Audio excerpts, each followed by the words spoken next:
এইভাবে করে পুরোটা ডিম একদম কাঁটা চামচ দিয়ে আমি এইভাবে করে গাইয়ে নিছি। এভাবে করে যেটা হয় মানে মশলাটা ভিতরে ভালো করে ঢোকে আর খেতে অনেক মজা হয়, সেজন্য এভাবে করে নিতে হবে।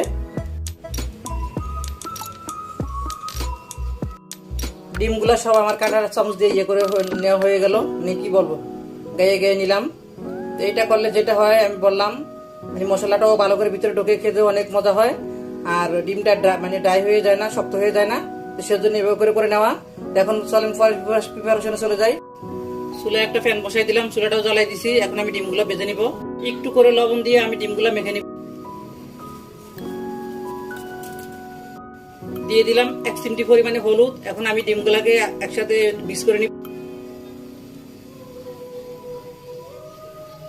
তো মিক্স করে নেওয়া হয়ে গেল। বিসমিল্লাহির রহমানির রহিম।